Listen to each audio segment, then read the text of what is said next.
Good afternoon, good people in the yard. The head prisoner over here, OG, got my ATL hat on, and that's going to kind of caveat. This is a two-for video today. This video is going to be a little different. I love the draft, but let's talk about what we have. And I was looking through some old articles with about Arthur Smith before he came, right? And it's really interesting. We've been talking in circles. And look, I'm putting out to like Falcons 007, you're a sharp guy, JD, all you guys in there, Rings, any of you guys, Bell, right? If I'm not completely saying this correctly, please correct me. Clarence, same way. But let's talk about what we want to do. One thing's really interesting in the last 3-4 games, we've seen the idea of the run coming around, right? We're starting to see the identity come, right? So why am I wearing a Braves hat, dude? I always got a reason. Well, you know why the Braves is? Because the Braves did what Snicker wanted to do as a manager. He plays the young guys. He plays, I don't know if you guys are baseball fans, but low average, big power. To them, the homer mattered. The big boppers mattered. The on-base percentage matters. Those are things that matter with the Braves. Whereas you saw years and years of Bobby Cox came up close, it was a wholly different shifting thing. It had more speed, a little more selectivity, higher average. Why does that matter?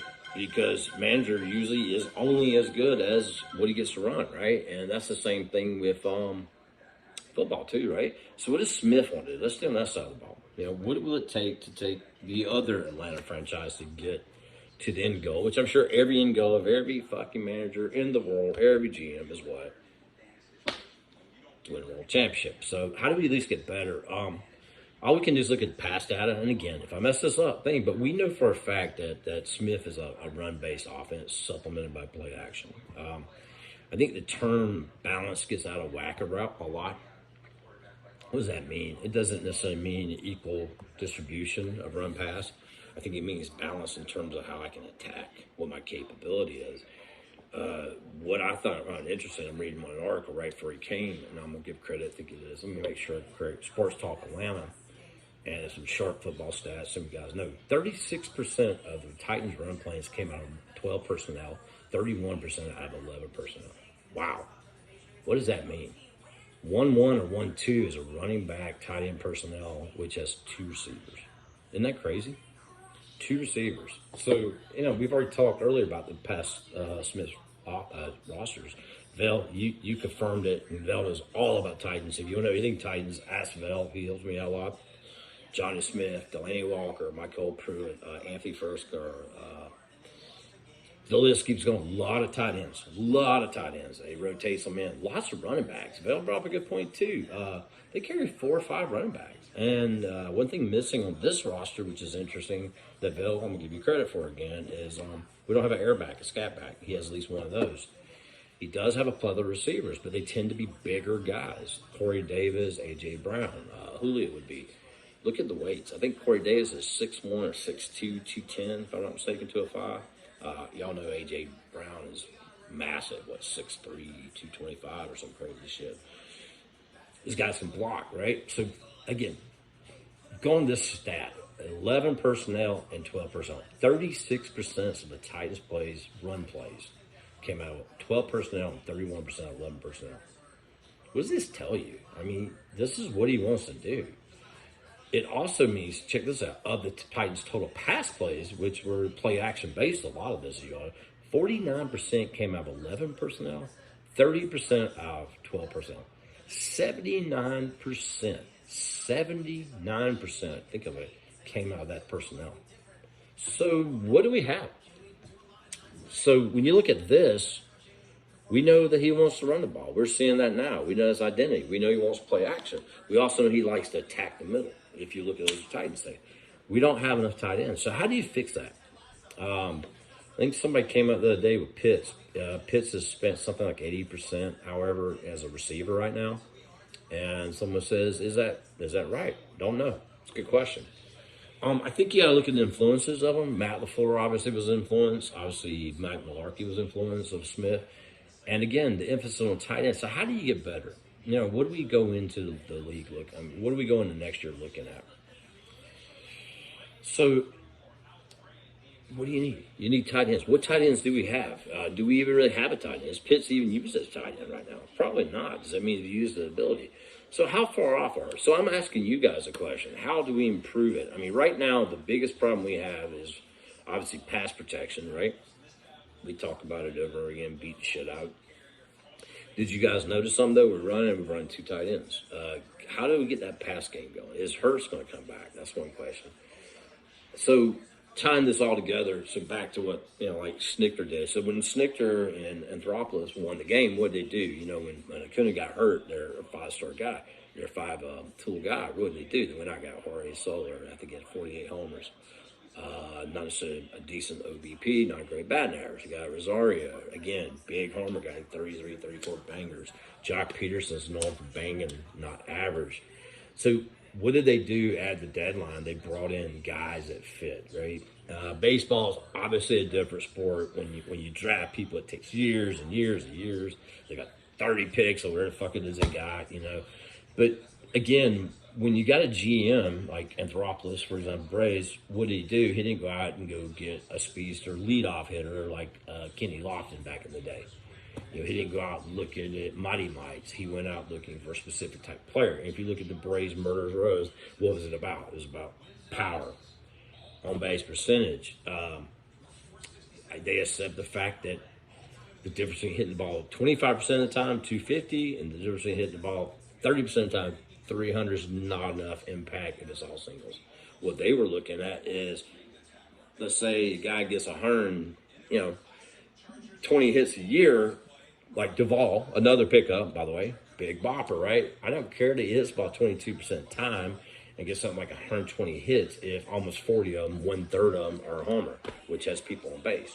That's what he's looking at. And so I think that's what we come down to is, do we have the right personnel? I don't think we do. We were very wide receiver centric for many years, as you guys know.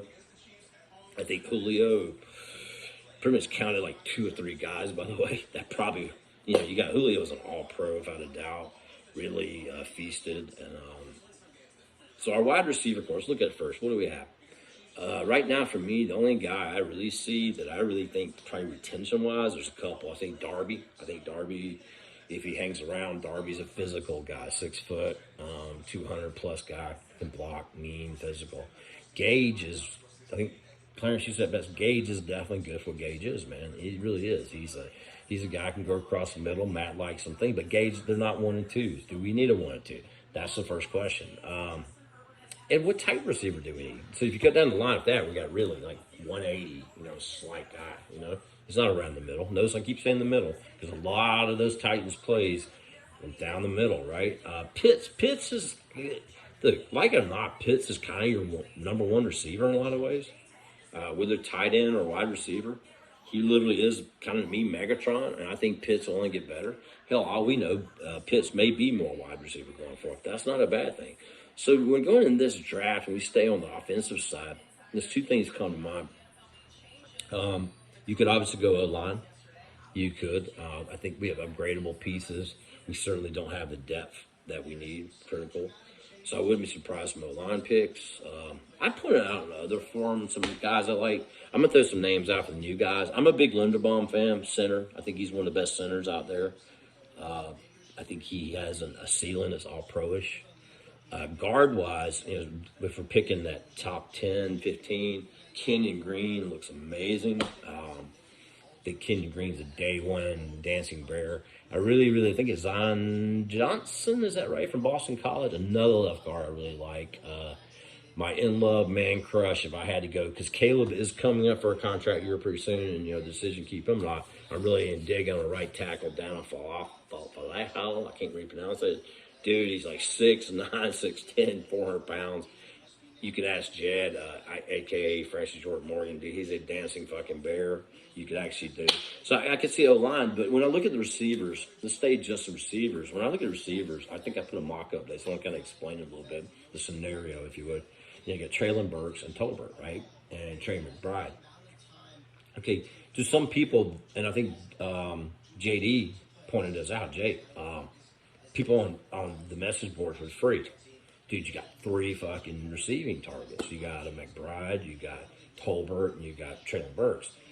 And then you got an offensive lineman on top of that. I think it's an Oklahoma kid. I can't remember his last name. Tyrese Jackson, I believe it is.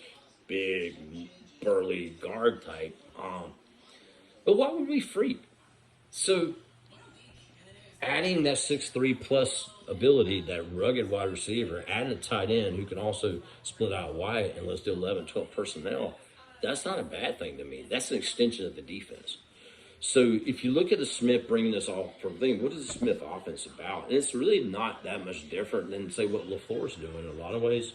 I think I like to classify Smith as an Eckhart's Perkins. He definitely has a lot of that West Coast LaFleur thing. Look, LaFleur's at the Green Bay's been about ball control, about the middle of the field. That helps the defense, believe it or not. And I know people on the main board don't agree. I don't really give a shit. I think most of you guys do. If I can sustain drives, whether it be by passing, whether it be by running, I can keep the other defense on the field, and I can repose my will, keep the offense off the field. That in its way is a part of defense. It's a big part of defense, by the way. So who are your draft targets? Again, for me, wide receiver, Tolbert comes to mind. I'm looking at you, Jason. You love wide receivers. Burks, obviously. Pierce, I think you were talking about some other one. I guess you could look at Drake London, 6'5", 210. He does have some ankle injuries, so he's kind of one of them. George Pickens has some injuries. George Pickens, again, 6'3", 200-pounder. There's some good sized wide receivers I think fit. They don't decide to be first rounders. I think Burks, you have to go first round to get him. I don't know if he's worth a top 10. I will see. He reminds me of A.J. Brown. Tight ends are loaded. You keep hearing me say I love tight ends. Let's just say tight ends for a minute. Number one, I think when all is said and done, Trey McBride, dude. If you have not got a chance to see this guy, I think Clarence has talked about it in another video. He is like the closest thing to Gronk I've seen in a long time. He's a built, stout, 6'5", 250, 260, big inline guy with some deceptive speed. Jalen Weidermeyer is another one.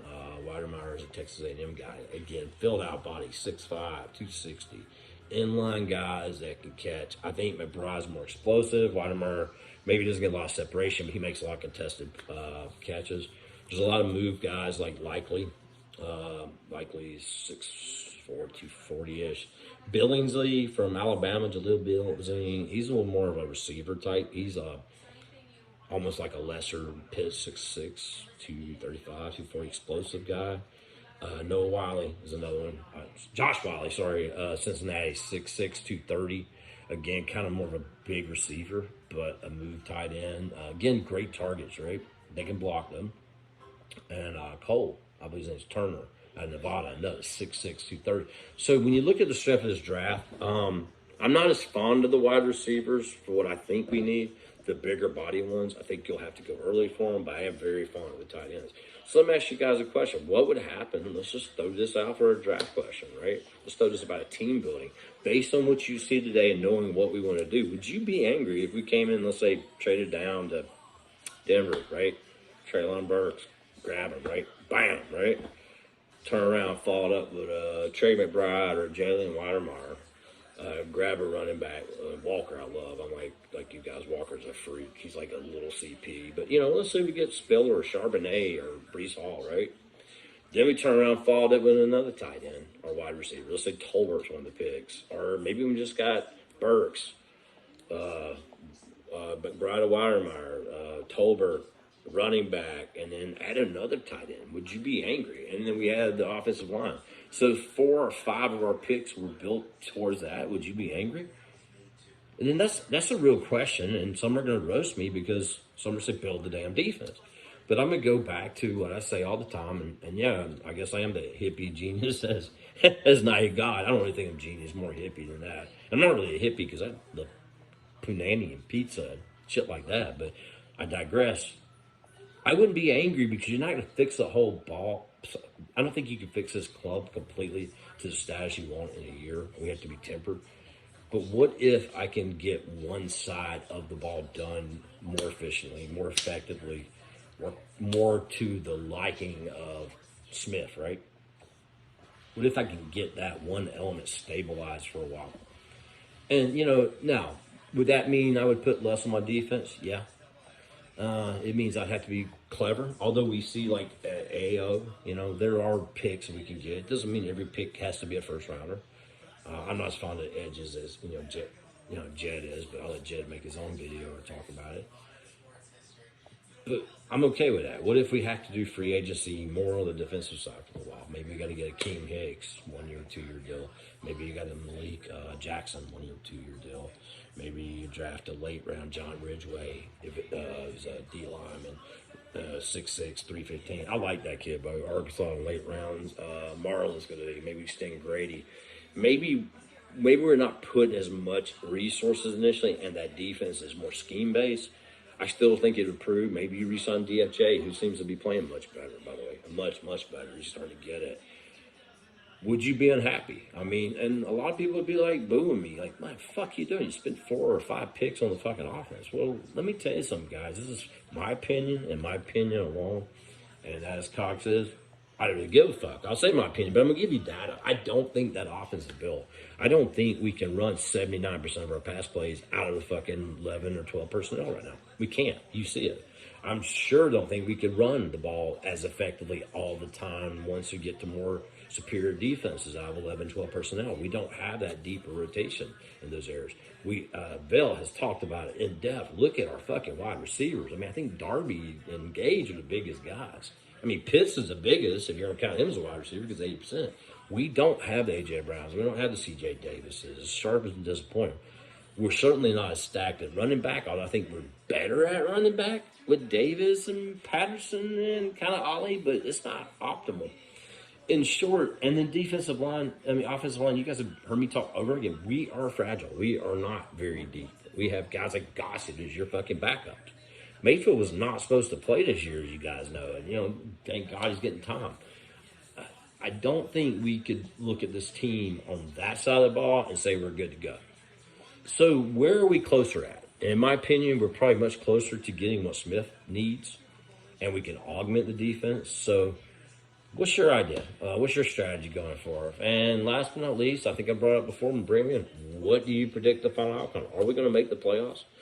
Which makes us probably the single worst fucking playoff team ever, possibly, but I still think it's kind of cool. And let's take a moral victory to our Falcons. Dude, we were 6 fucking wins. We had 4 last year. We have been terrible for a few years. So let's revel in the fact we're almost to 500. So I'm out. Last video of the day. Y'all have a good weekend. Hey, I'm going to throw out my boy Jay, man. Jay, you're right. Pizza and Poo-nanny greater than tacos and Poo-nanny. And you have a point. Tacos are messy. Pizza I can fold like a woman. Cheers, y'all. Gucci out.